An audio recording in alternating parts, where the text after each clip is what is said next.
Hello साथियों, नमस्कार साथियों, आपका रोजगार आईटीआई अवधेश में स्वागत है। साथियों, आज की क्लास में हम बात करने वाले हैं ITI first year electrician trade theory. इसके पहले साथियों आपका जो है टोटल 21 क्लास जो है कंप्लीट हो चुका है। जो भी साथी ऐसे हो जो पिछली क्लास को न देख पाए हो तो आप जो है चैनल के प्लेलिस्ट में जाकर वहां से क्लास देख सकते हैं। बाकी यहाँ पर साथियों मैं आपको नीमी पैटर्न पे आधारित जितने भी प्रश्न हैं सभी को यहाँ पर हल करा रहा हूँ और आपकी सीबीटी परीक्षा में भी यहीं से प्रश्न पूछे जाएंगे। ठीक है, तो आइए साथियों क्लास को स्टार्ट करते हैं। और क्लास को स्टार्ट करने से पहले आप लोगों से एक छोटा सा निवेदन रहेगा कि जो भी साथी चैनल पे पहली बार हो चैनल को सब्सक्राइब कर लीजिएगा और अपने मित्र के पास भी जो है क्लास को शेयर कर देना ताकि वे भी जो है क्लास से जुड़कर अपनी पढ़ाई कर सके। तो यहाँ पर देखिए जो प्रश्न आपका यहाँ पर कह रखा है, देखिए कह रखा है कि BIS के अनुसार एकल चरण घरेलू वायरिंग में ताबा अर्थ निरंतरता कंडक्टर का न्यूनतम आकार क्या है। न्यूनतम आकार की बात किया है तो जो आपका अगर हम ताबा की बात करें तो ताबा का जो है आपका कितना होता है, ये जो है आपका 1 से लेकर 1.5 तक। तो आपका आंसर यहाँ पर क्या बन जाएगा, डी बन जाएगा। ठीक है, आइए अगले प्रश्न पे हम बात करते हैं। तो देखिए आपका अगला प्रश्न यहाँ पर क्या कह रखा है। अगला प्रश्न कह रखा है कि मौजूदा अर्थ संयोजन में अर्थ प्रतिरोध मान को कम करने के लिए किस पद्धति का उपयोग किया जाता है। मौजूदा अर्थ संयोजन में अर्थ प्रतिरोध का मान को कम करने के लिए किस पद्धति का उपयोग किया जाता है। तो इसमें हम जो है किस पद्धति का उपयोग करेंगे। अगर हम ऑप्शन की बात करें तो यहाँ पर देखिए पहला आपसे क्या कर रखा है, इलेक्ट्रोड की लंबाई बढ़ाना।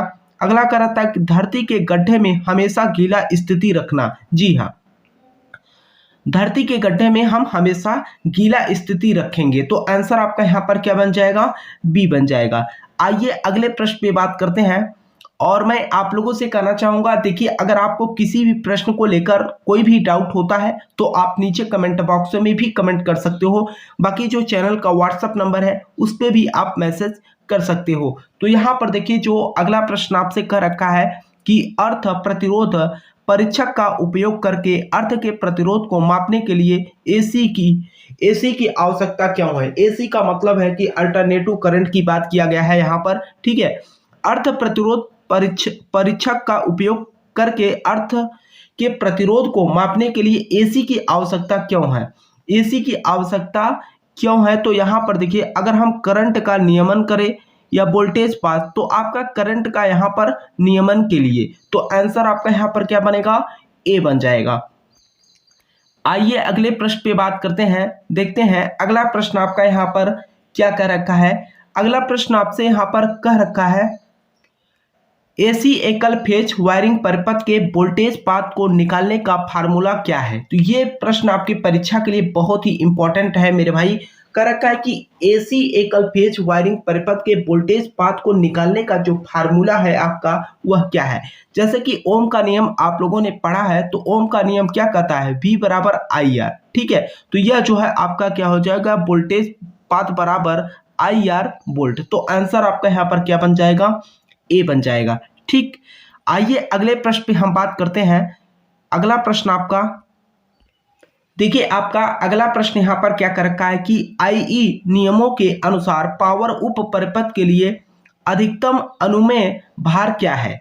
IE नियमों के अनुसार पावर उप परिपथ के लिए अधिकतम अनुमेय भार क्या है। अधिकतम अनुमेय भार की अगर हम बात करें तो टोटल आपका जो IE नियमों के अनुसार यह जो है टोटल आपका कितना होता है, 3000 वाट होता है। तो आंसर आपका यहाँ पर क्या बनेगा, डी बन जाएगा। देखिए अगला प्रश्न क्या कर रखा है। अगला प्रश्न आपसे कह रखा है कि उपभोक्ता मुख्य बोर्ड में सेवा संयोजन आपूर्ति किस स्थान से जुड़ी होती है। उपभोक्ता मुख्य बोर्ड में सेवा संयोजन आपूर्ति किस स्थान से जुड़ी होती है। IC कटआउट से या मुख्य स्विच से, उप ऊर्जा मापी से या वितरण बोर्ड से। ठीक है, यहाँ पर ऊर्जा होना चाहिए, ऊर्जा मापी से या वितरण बोर्ड से। तो यहाँ पर अगर हम बात करें तो यह जो है आपके ऊर्जा मापी से क्या होते हैं, जुड़ी होती है। तो आंसर आपका यहाँ पर क्या बन जाएगा, सी बन जाएगा। आइए अगले प्रश्न पे हम बात करते हैं। तो देखिए आपका अगला प्रश्न यहाँ पर क्या कर रखा है, कर रखा है कि घरेलू वायरिंग स्थापना में परीक्षण का प्रकार क्या है। परीक्षण का जो प्रकार यहाँ पर दिखाया गया है आपको जो है इसके बारे में जो है आपको बताना है। तो यहाँ पर अगर हम देखें तो सीधे तौर पे यहाँ पर क्या किया जा रहा है, बल्ब को हटा लिया जा रहा है, बल्ब को जो है रिमूव कर दिया जा रहा है। और यहाँ पर नीचे देखिए तो यहाँ पर जो है स्विच लगा हुआ है, ठीक है। तो उस कंडीशन में जब यहाँ पर बल्ब हम हटा लेते हैं तब यहाँ पर स्विच ऑन करते हैं, चेक करते हैं कि यहाँ पर लाइट है कि नहीं है, या हम बल्ब को लगाकर तब जो है स्विच को ऑन करते हैं, तब चेक करते हैं कि हाँ लाइट है कि नहीं है ना।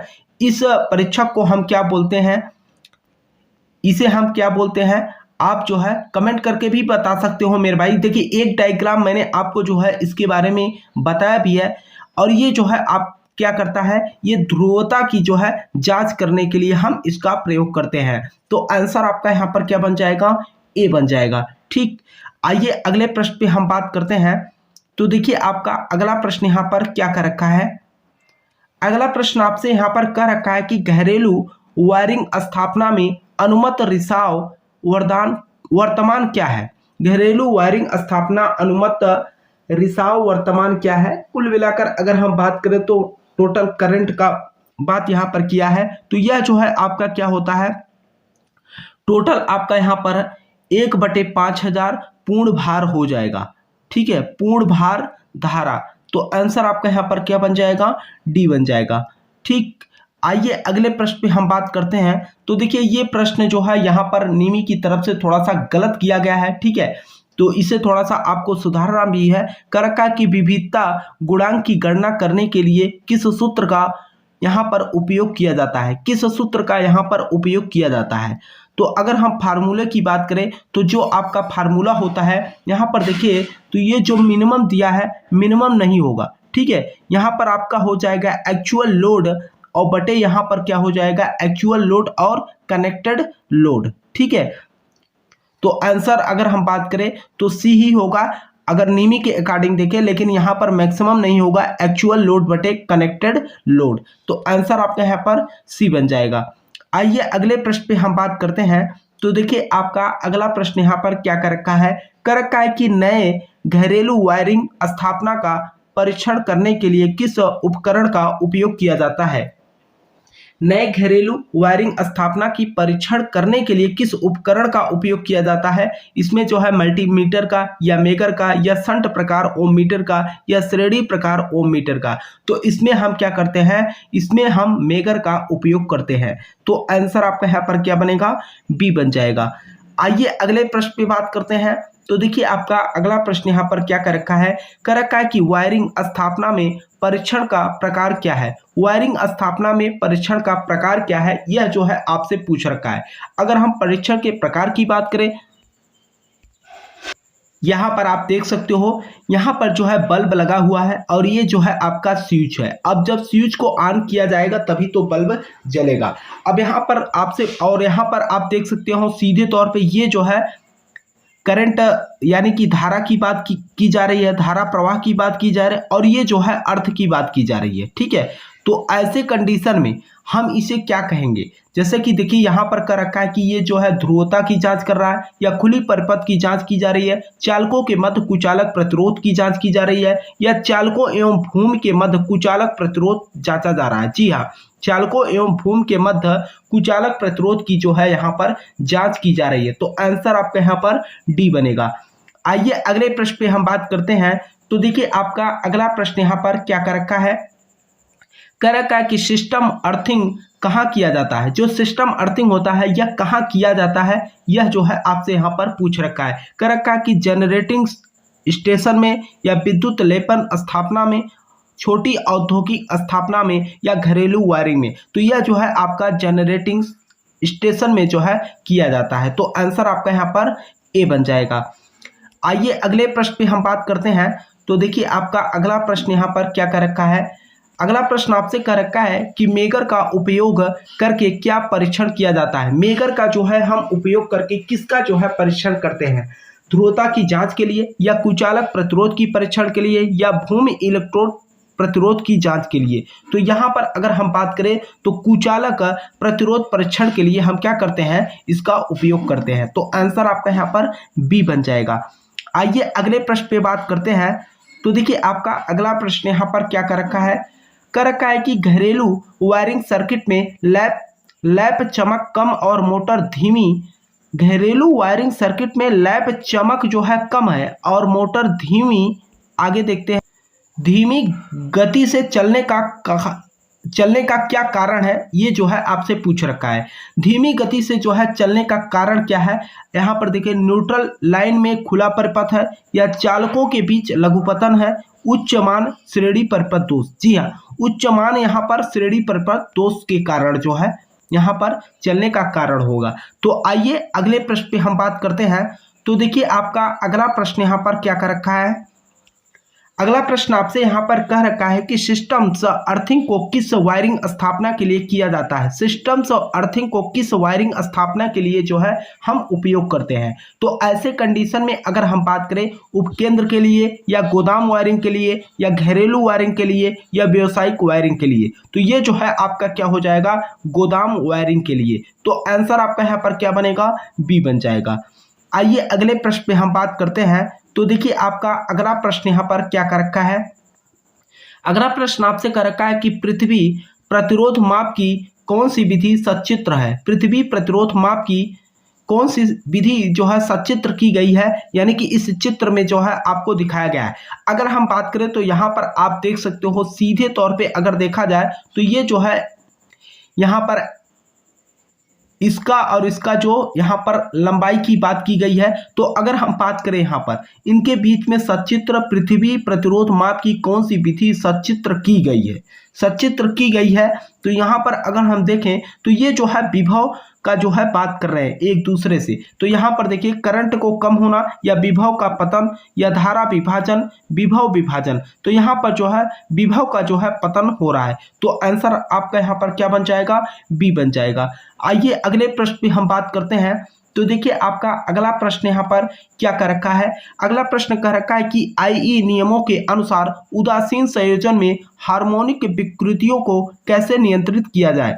आईई नियमों के अनुसार उदासीन संयोजन में हार्मोनिक विकृतियों को कैसे नियंत्रित किया जाता है, यह जो है आपसे पूछ रखा है। ये नियंत्रित करने का जो मेन पर्पज होता है वह प्रतिबाधा के माध्यम से यहाँ पर कमाई। तो आंसर आपका यहाँ पर क्या हो जाएगा, ए ही बन जाएगा। तो आइए अगले प्रश्न पे हम बात करते हैं। देखिए यहाँ पर, और देखिए मेरे भाई अगला प्रश्न आपसे क्या कर रखा है, और मैं आप लोगों से कहना चाहूँगा मेरे भाई कि जो भी साथी चैनल पे पहली बार हो चैनल को सब्सक्राइब कर लीजिएगा और अपने मित्र के पास भी जो है क्लास को शेयर करिएगा, ठीक है। और यहाँ पर आपको मैं बता दूं इसके बाद एक क्लास और हम लेंगे, उसमें जो है आपका पूरा नियमित पैटर्न हम समाप्त कर देंगे, ठीक है। और बाकी जो है प्रीवियस ईयर का पेपर भी देखना बहुत जरूरी है, क्योंकि देखिए प्रीवियस ईयर का जो पेपर है हम सोच रहे हैं कि एक क्लास में ही आपको 8 से 9 सेट का जो है पेपर हल करा दें। तो यहाँ पर देखिए क्या कर रखा है कि अर्थ प्रतिरोध परीक्षक में धारा उपक्रम का कार्य क्या है। उपक्रम का जो है कार्य क्या है, यह जो है आपसे पूछ रखा है। अगर हम बात करें तो यह कर रखा है कि एसी को डीसी में जो है परिवर्तित करता है या डीसी को ध्रुवीयता को उलट देता है। अगला आपसे यहाँ पर क्या कर रखा है कि डीसी आपूर्ति को एसी आपूर्ति में बदलना। जी हाँ, डीसी आपूर्ति को हम क्या करते हैं, एसी आपूर्ति में परिवर्तित कर देते हैं। तो आंसर आपका यहाँ पर सी बन जाएगा। आइए अगले प्रश्न पे बात करते हैं। तो देखिए अगला प्रश्न आपका क्या कर रखा है कि गूंथे हुए कंडक्टर का ठोस कंडक्टर की तुलना में क्या फायदा है। गूंथे हुए कंडक्टर का ठोस कंडक्टर की तुलना में क्या फायदा है। वेरी वेरी इंपॉर्टेंट प्रश्न है मेरे भाई। यहाँ पर कर रखा है कि लागत कम है, अधिक लचीला है, कम वोल्टेज पात है, अधिक कुचालक प्रतिरोध है। तो यहाँ पर अगर हम बात करें तो ये क्या हो, अधिक लचीला होगा। तो आंसर आपका यहाँ पर क्या बनेगा, बी बन जाएगा। आइए अगले प्रश्न पे बात करते हैं। देखिए यहाँ पर आपका अगला प्रश्न क्या कर रखा है कि पृथ्वी के प्रतिरोध को कैसे कम किया जा सकता है। पृथ्वी के प्रतिरोध को हम कैसे कम कर सकते हैं, यह जो है आपसे यहाँ पर पूछ रखा है। अगर हम पृथ्वी के प्रतिरोध की बात करें तो आपका जो है देखिए पहला आपसे कह रखा है कि दोहरी अर्थिंग प्रदान करना या अर्थिंग के लिए गड्ढे की गहराई कम करना, इलेक्ट्रोड की लंबाई बढ़ाना। तो यहाँ पर जो है हम दोहरी अर्थिंग प्रदान कर देंगे तो हमारा यहाँ पर प्रतिरोध को हम कम कर सकते हैं। तो आंसर आपका यहाँ पर क्या बन जाएगा, ए बन जाएगा। ठीक है, आइए अगले प्रश्न पे हम बात करते हैं। तो देखिए आपका अगला प्रश्न यहाँ पर क्या कर रखा है, अगला प्रश्न आपसे यहाँ पर कह रखा है कि पृथ्वी प्रतिरोध को मापने के लिए इलेक्ट्रोड को एसी की आपूर्ति करने का क्या कारण है। पृथ्वी प्रतिरोध को मापने के लिए इलेक्ट्रोड को एसी की आपूर्ति करने का क्या कारण है, ये जो है आपसे पूछ रखा है। तो यहाँ पर अगर हम बात करें ऑप्शन का तो आप यहाँ पर देख सकते हो, पहला आपसे कह रखा है कि स्थिर विद्युत शील्ड प्रदान करे या मीटर में कुंडली को सुरक्षित रखे। अगला कह रखा है मीटर में धारा का मान घटाना और विद्युत अपघट्ट विभव बल को जो है हटाने के लिए हम यहाँ पर उपयोग करते हैं। तो आंसर आपका यहाँ पर क्या बन जाएगा, डी बन जाएगा। आइए अगले प्रश्न पे बात करते हैं। तो देखिए आपका अगला प्रश्न यहाँ पर क्या कर रखा है, अगला प्रश्न आपसे यहाँ पर कह रखा है कि मेगर उपयोग में नहीं है फिर भी क्यों सूचक पैमाना शून्य पर स्थिर नहीं है। मेगर उपयोग में नहीं है फिर भी क्यों सूचक पैमाना शून्य पर स्थिर नहीं है। तो यहाँ पर अगर हम बात करें तो यहाँ पर देखिए पहला आपसे यहाँ पर क्या कर रखा है, यहाँ पर कर रखा है कि यह बलाघूर्ण को नियंत्रित नहीं कर रहा है। ये जी हाँ, ये बलाघूर्ण को जो है नियंत्रित नहीं कर रहा है। तो आंसर तो आपका यहाँ पर पहला ही बन जाएगा। आइए अगले प्रश्न पे हम बात करते हैं। तो देखिए आपका अगला प्रश्न यहाँ पर क्या कर रखा है, देखिए आपका अगला प्रश्न कर रखा है कि पृथ्वी प्रतिरोध परीक्षक में ओम मीटर सुई के विक्षेपण किसके अनुपातिक है। तो यह जो है आपका किसके अनुपातिक है, धारा कुंडली में धारा के या विभव कुंडली में धारा के या हैंडल घूर्णन की गति में। अगला आपसे क्या कर रखा है कि दो कुंडलियों में धारा का अनुपात, जी हाँ, दो कुंडलियों में धारा का अनुपात। तो आंसर आपका यहाँ पर क्या, डी बन जाएगा। आइए अगले प्रश्न पे हम बात करते हैं। अगला प्रश्न आपसे कह रखा है कि पृथ्वी प्रतिरोध परीक्षक किस सिद्धांत पर काम करता है। पृथ्वी प्रतिरोध परीक्षक किस सिद्धांत पर कार्य करता है। तो किस सिद्धांत पर कार्य करता है यह, पहला आपका यहाँ पर कर रखा है कि स्व प्रेरण पर, अन्योन प्रेरण पर, विभवपात विधि पर। जी हाँ, ये जो है विभवपात विधि पर जो है कार्य करता है। तो आंसर आपका यहाँ पर सी बनेगा। आइए अगले प्रश्न पे हम बात करते हैं। तो देखिए आपका अगला प्रश्न क्या कर रखा है कि उपकरण अर्थिंग की तुलना में सिस्टम अर्थिंग अलग क्यों है। उपकरण अर्थिंग की तुलना में सिस्टम अर्थिंग अलग क्यों है, यह जो है आपसे पूछ रखा है। सिस्टम अर्थिंग को अलग क्यों रखा गया, तो यह जो है किस लिए अलग रखा गया है, यह केवल मनुष्यों की रक्षा करता है।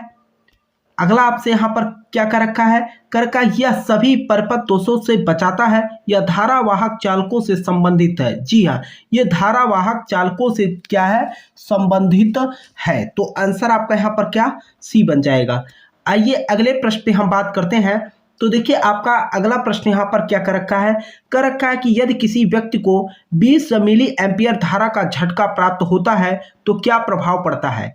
कोई संवेदना नहीं होगी, संवेदना तो बहुत तीव्र होगी, दर्दनाक झटका होगा या हृदय आघात होगा या बेहोश हो जाएगा, यह जो है दर्दनाक झटका महसूस करेगा। तो आंसर आपका यहाँ पर बी बन जाएगा।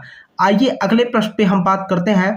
तो देखिए आपका अगला प्रश्न यहाँ पर क्या कर रखा है, अगला प्रश्न आपसे कर रखा है कि एमसीबी के किस विद्युत उपकरण यल श्रेणी का उपयोग किया जाता है।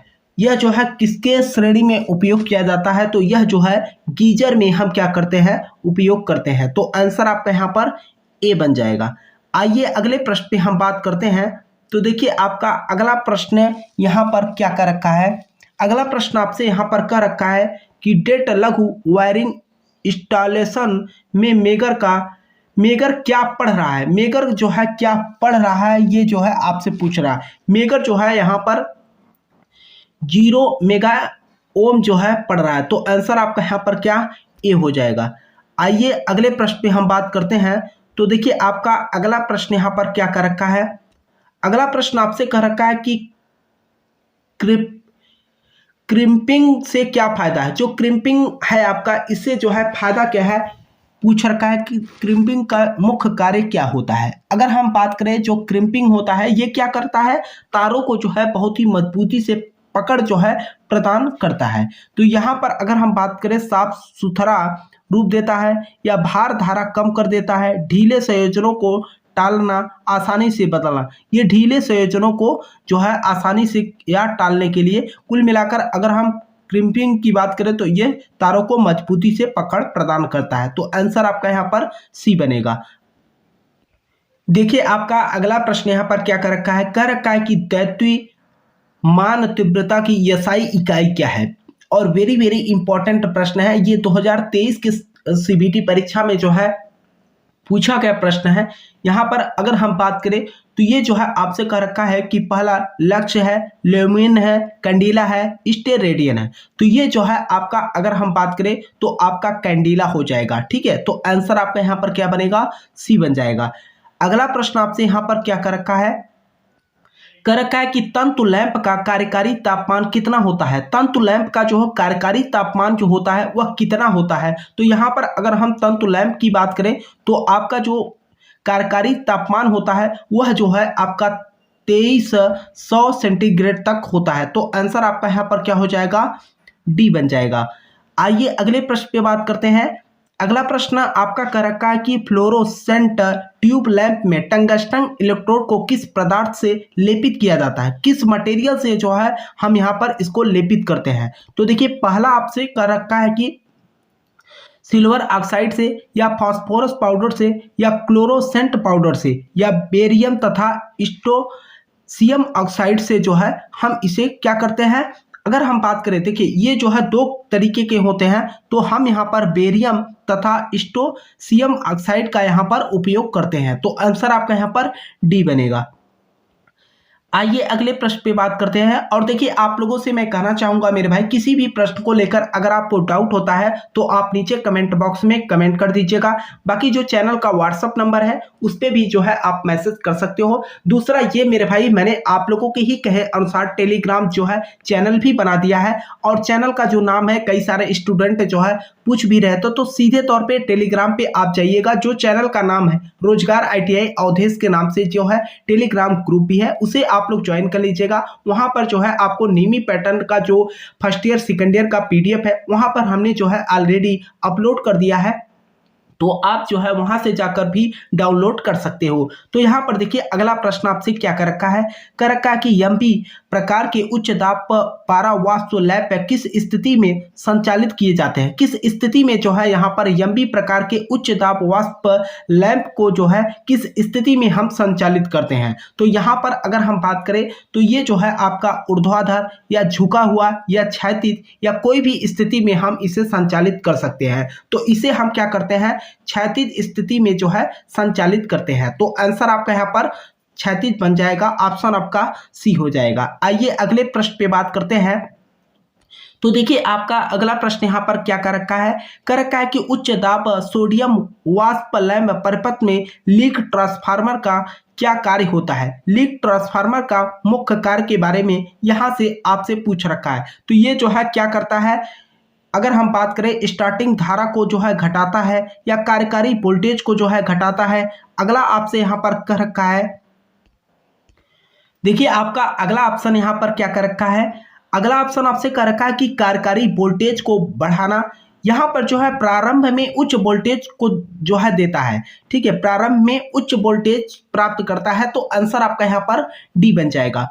आइए अगले प्रश्न पे हम बात करते हैं। तो देखिए आपका अगला प्रश्न यहाँ पर क्या कर रखा है, औद्योगिक 2 ट्यूबलाइट फिटिंग में स्ट्रोबोस्कोपिक प्रभाव कैसे कम होता है, कैसे कम होता है। तो यहाँ पर अगर हम बात करें तो देखिए पहला आपसे कर रखा है कि संधारित्र को आपूर्ति के समांतर में संयोजित करने पर। अगला आपसे क्या कर रखा है, अगला आपसे यहाँ पर क्या कर रखा है, देखिए कर रखा है कि संधारित्र को आपूर्ति के श्रेणी संयोजन करना या श्रेणी में जो है जोड़ने पर। अगला आपसे कर रखा है कि संधारित्र को एक ट्यूबलाइट के श्रेणी में संयोजित करने से। तो आंसर आपका यहाँ पर सी बन जाएगा। आइए अगले प्रश्न पे हम बात करते हैं। तो देखिए आपका अगला प्रश्न यहाँ पर क्या कर रखा है, अगला प्रश्न आपसे कर रखा है कि फ्लैशर की वर्तमान वहन क्षमता क्या है यदि प्रत्येक पंक्ति में करंट जो है 100 मेगा एम्पियर जा रहा है। अगर यहाँ पर 100 मेगा एम्पियर प्रत्येक पंक्ति में जो है जा रहा है ना, तो यहाँ पर टोटल अगर हम बात करेंगे, अगर 100 एम्पियर इधर जा रहा है, 100 मेगा एम्पियर इधर, तो टोटल आप ऐड करेंगे तो कितना हो जाएगा, 300 मेगा एम्पियर, है ना। टोटल अगर ऐड करेंगे धारा को तो कितना हो जाएगा, 300 मेगा एम्पियर। तो आंसर आपका यहाँ पर क्या बन जाएगा, डी बन जाएगा। आइए अगले प्रश्न पे हम बात करते हैं। तो देखिए आपका अगला प्रश्न यहाँ पर क्या कर रखा है कि समतल सतह में प्रकाश के प्रवाह को कौन सा शब्द संदर्भित करता है। समतल सतह में प्रकाश के प्रवाह को कौन सा शब्द संदर्भित करता है। संदर्भित जो करता है लुमेन करता है या एल्यूमिनेशन जो है आपका करता है। तो आंसर आपका यहाँ पर बी बनेगा। अगला प्रश्न देखिए आपसे यहाँ पर क्या कर रखा है। अगला प्रश्न आपका यहाँ पर कर रखा है कि उच्च दबाव सोडियम वाष्प लैंप सर्किट में चिनगारी देने वाले का उद्देश्य क्या है। चिनगारी देने वाले का जो मेन उद्देश्य है उसके बारे में जो है आपसे यहाँ पर पूछ रखा है। तो यहाँ पर जो है आरंभिक धारा को घटाता है। अगला आपसे यहाँ पर क्या कर रखा है कि चल रहे वोल्टेज को बढ़ाता है। और अगला कर रखा है चल रहे करंट को घटाता है। आगे कर रखा है कि शुरू करने पर उच्च वोल्टेज फ्लक्स उत्पन्न करता है। तो आंसर आपका यहाँ पर क्या, डी बन जाएगा। ठीक है, आइए अगले प्रश्न पे हम बात करते हैं। तो देखिए आपका अगला प्रश्न यहाँ पर क्या कर रखा है। अगला प्रश्न आपसे यहाँ पर कह रखा है कि किस प्रकार का प्रकाश फिटिंग डिजाइन चकाचौंध से मुक्त है। किस प्रकार का प्रकाश फिटिंग डिजाइन चकाचौंध से मुक्त होता है। अर्ध प्रत्यक्ष प्रकार से या अर्ध अप्रत्यक्ष प्रकार, प्रत्यक्ष प्रकाश प्रकार, अप्रत्यक्ष प्रकाश प्रकार। ठीक है, तो आंसर आपका यहाँ पर डी बनेगा। आइए अगले प्रश्न पे हम बात करते हैं। तो अगला प्रश्न यहाँ पर क्या कर रखा है, आपसे कर रखा है कि उच्च दाब धातु हाइलाइट लैंप की बाहरी ट्यूब बोरोसिलिकेट ग्लास से क्यों होती है। तो यहाँ पर जो है अगर हम बात करें तो देखिए आपका जो ऑप्शन यहाँ पर कर रखा है कि प्रकाश प्रभाव बढ़ाएगा या भारी तापमान को सहन कर सकेगा, है ना। अगला आपसे कह रखा है कि वायुमंडलीय दबाव को सहन कर सके। ये जो है लैंप से पराबैंगनी विकिरणों को जो है क्या करता है, कम करने में उपयोग में लाया जाता है। तो आंसर आपका यहाँ पर डी बनेगा। आइए अगले प्रश्न पे हम बात करते हैं। तो देखिए आपका अगला प्रश्न यहाँ पर क्या कर रखा है। अगला प्रश्न आपसे कह रखा है कि प्रति यूनिट ठोस कोण पर प्रकाश स्रोत द्वारा दी गई चमकदार प्रवाह को क्या कहते हैं। प्रति यूनिट ठोस कोण पर प्रकाश स्रोत द्वारा दी गई चमकदार प्रवाह को क्या कहते हैं। ये जो है आपसे पूछ रखा है। लुमेन कहते हैं, कैंडेला कहते हैं। आगे ऑप्शन क्या कर रखा है, आगे आपसे कर रखा है एल्यूमिनेशन कर रखा है, चमकदार तीव्रता। ठीक है, चमकदार तीव्रता आपका आंसर बन जाएगा। तो आंसर आपका यहाँ पर डी बनेगा।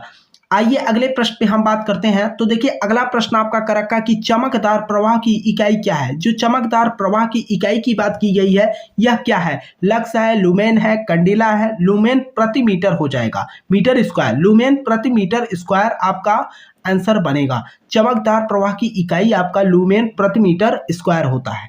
आइए अगले प्रश्न पे हम बात करते हैं। तो देखिए आपका अगला प्रश्न यहाँ पर क्या कर रखा है। अगला प्रश्न आपसे कर रखा है कि चमकदार दस्ता की इकाई क्या होती है। चमकदार दस्ता की इकाई क्या होती है, यह जो है आपसे पूछ रखा है। तो यहाँ पर अगर हम बात करें लक्स पहला ऑप्शन लक्स करा, लुमेन करा, लुमेन प्रति मीटर स्क्वायर और लुमेन प्रति वाट हो जाएगा आपका। चमकदार दस्ता की इकाई क्या होती है, लुमेन प्रति वाट। आंसर आपका यहाँ पर डी बन जाएगा।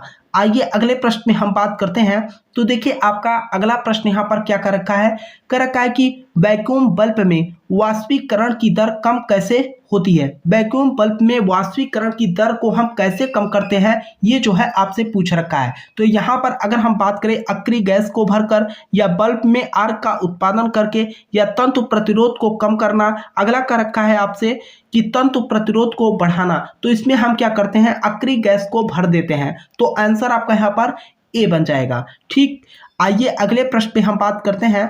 तो देखिए अगला प्रश्न आपका यहाँ पर क्या कर रखा है, कर रखा है कि कुंडलित कुंडली लैंप का मुख्य लाभ क्या है। मुख्य लाभ के बारे में पूछ रखा है कि कुंडलित कुंडली लैंप का मुख्य लाभ क्या होता है। मुख्य लाभ की अगर हम बात करें तो उच्च गलनांक या उच्च प्रकाश उत्पादन या कम संचालन वोल्टेज या कम बिजली की खपत।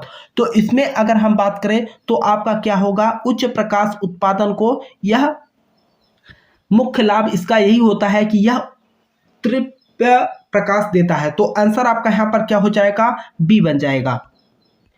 देखिए आपका अगला प्रश्न यहाँ पर क्या कर रखा है, कर रखा है कि परावर्तक का नाम क्या है। जो परावर्तक यहाँ पर दिखाया गया है, यहाँ पर आप देख सकते हैं बल्ब है और ये जो है लेंस से लगा हुआ है। अब ये जब बल्ब जल रहा है तो यहाँ से ये प्रकाश की किरणें टकरा कर सतह से समांतर हो जा रहे हैं, फिर इधर गया फिर समांतर हो गई, है ना। तो ये प्रकाश की किरणें इस तल से टकराने के बाद समांतर हो जा रही है। तो यही तो आपसे पूछ रखा है कि यह कौन सा जो है परावर्तक का नाम बताइए। जो ये परावर्तक हुआ है इसका जो है आपसे नाम पूछ रखा है। तो यहाँ पर देखिए दर्पण प्रकार या नरम प्रकाश प्रकार, ये जो है परवलयी प्रकार है। तो आंसर आपका यहाँ पर क्या बनेगा, सी बन जाएगा। आइए अगले प्रश्न पे हम बात करते हैं। तो देखिए आपका अगला प्रश्न यहाँ पर क्या कर रखा है कि प्रकाश का नाम क्या है। जो प्रकाश का नाम यहाँ पर चित्र में दर्शाया गया है, आपको डायग्राम को देखकर जो है समझ के बताना है। अब आपको हम बता दें, ये जो है आपका आप देख रहे हैं यहाँ पर जो है बल्ब को जला गया है और ये जो बल्ब जल रहा है इसके प्रकाश की किरण इस सतह से टकराकर इधर आ रहा है, फिर यहाँ पर जो है टकराने के बाद एक बिंदु पर जो है ये कहीं ना कहीं मिलेंगे। तो इसे हम क्या कहते हैं, स्पॉटलाइट कहेंगे या विस्तृत रोशनी कहेंगे या फ्लड लाइट कहेंगे या फ्लैश लाइट कहेंगे। तो ये जो है आपका स्पॉटलाइट हो जाएगा। तो आंसर आपका यहाँ पर क्या बन जाएगा, ए बन जाएगा। ठीक, आइए अगले प्रश्न पे हम बात करते हैं। तो देखिए आपका अगला प्रश्न यहाँ पर क्या कर रखा है, अगला प्रश्न आपसे यहाँ पर कह रखा है कि कौन सा उपकरण चिंगारी वोल्टेज प्रदान करता है और एक पीएसी दीपक में चौक के रूप में कार्य करता है। चौक के रूप में जो है यह कार्य करता है। तो आंसर की अगर हम बात करें तो यह आपका क्या हो जाएगा, देखिए पहला आपका तो आप यहाँ पर देख सकते हो सीधे तौर पे क्या कर रखा है कि आर्क ट्यूब या सोडियम वाष्प, ये जो है रिसाव ट्रांसफार्मर हो जाएगा। ठीक, तो आंसर आपका यहाँ पर सी बनेगा। आइए अगले प्रश्न पे हम बात करते हैं। तो देखिए आपका अगला प्रश्न यहाँ पर क्या कर रखा है, देखिए अगला प्रश्न आपसे कर रखा है कि लैंप का नाम क्या है। जो लैंप यहाँ पर आपको दिखाया गया है इसका जो है सीधे तौर पे आपसे नाम पूछ रखा है इस लैंप का, है ना। अगर हम नाम की बात करें तो यह जो है आपका देखिए पहला आपसे यहाँ पर क्या कर रखा है, एमएटी प्रकार एमबी लैंप है या एचपी धातु हैलाइट लैंप है या एमबी प्रकार एचबीएमबी दीपक है। ये जो है एमए प्रकार एचपीएमबी दीपक है। तो आंसर आपका यहाँ पर क्या बनेगा, डी बन जाएगा। ठीक है, आइए अगले प्रश्न पे हम बात करते हैं। तो देखिए आपका अगला प्रश्न यहाँ पर क्या कर रखा है, कह रखा है कि फ्लड और औद्योगिक प्रकाश व्यवस्था के लिए किस प्रकार के प्रकाश व्यवस्था का उपयोग किया जाता है। किस प्रकार के प्रकाश व्यवस्था का यहाँ पर उपयोग करते हैं। तो इसमें अगर हम बात करें तो प्रत्यक्ष प्रकाश के लिए या अप्रत्यक्ष प्रकाश या अर्ध अप्रत्यक्ष प्रकाश। तो इसमें हम क्या करते हैं, प्रत्यक्ष प्रकार यानी कि डायरेक्ट लाइटिंग की बात की गई है। तो आंसर आपका यहाँ पर ए बन जाएगा। आइए अगले प्रश्न में हम बात करते हैं। तो देखिए आपका अगला प्रश्न यहाँ पर क्या कर रखा है कि कोल्ड कैथोड लैंप कौन सा है। कोल्ड कैथोड लैंप कौन सा है, ये जो है आपसे पूछ रखा है। तो यहाँ पर अगर हम बात करें हैलोजन लैंप या नियन संकेत दीपक या फ्लोरोसेंट लैंप, तो ये जो है आपका क्या होता है, नियन संकेत दीपक होता है। तो आंसर आपका यहाँ पर बी बन जाएगा। ठीक है, तो ये रहा साथियों आज की क्लास और मुझे उम्मीद है कि आपको जो है क्लास समझ में आई होगी। अगर आपको किसी भी प्रश्न को लेकर, किसी भी ऑप्शन को लेकर कोई डाउट हो तो आप नीचे कमेंट बॉक्स में कमेंट कर सकते हैं। और मैं आपको बता दूं, निमी ने एक दो प्रश्न जो है ऑप्शन भी यहाँ पर गलत दिया हुआ है। ठीक है, तो यहाँ पर मैं आपको बता दूं साथियों, निमी पैटर्न पे आधारित सभी प्रश्नों को यहाँ पर हम हल करा रहे हैं और एक क्लास और हम यहाँ पर लेंगे तो आपके जो है पूरे निमी पैटर्न फर्स्ट ईयर का जो है समाप्त हो जाएगा। उसके बाद आपको भी पता है कि 28 जुलाई से आप लोगों की सीबीटी परीक्षा स्टार्ट है, तो उसके पहले यहाँ पर नेमी पैटर्न पे आधारित जितने भी प्रश्न हैं मेरे भाई, सभी को आपको देख के जाना है, ठीक है। दूसरा, ये जो चित्र वाले प्रश्न हैं उनको विशेष रूप से ध्यान रखना, क्योंकि आपके 10 से 12 प्रश्न सीधे तौर पे चित्र वाले ही पूछे जाते हैं, ठीक है। बाकी आपको हम शाम के टाइम में या कल सुबह के टाइम में एक मैराथन क्लास में करीब आपको 5 से 7 सेट का जो प्रीवियस ईयर का पेपर है उसे हम आपको हल करा देंगे, ठीक है। तो मुझे उम्मीद है साथियों कि यह जो है आपको क्लास समझ में आई होगी, और अपने मित्र के पास भी जो है क्लास को शेयर करिएगा। और आप लोगों से एक छोटा सा निवेदन भी रहेगा कि जो भी साथी चैनल पे पहली बार हो, चैनल को सब्सक्राइब कर लीजिएगा और अपने मित्र के पास भी शेयर करिएगा। तब तक के लिए साथियों आपसे मिलते हैं नेक्स्ट क्लास में, तब तक के लिए जय हिंद जय भारत।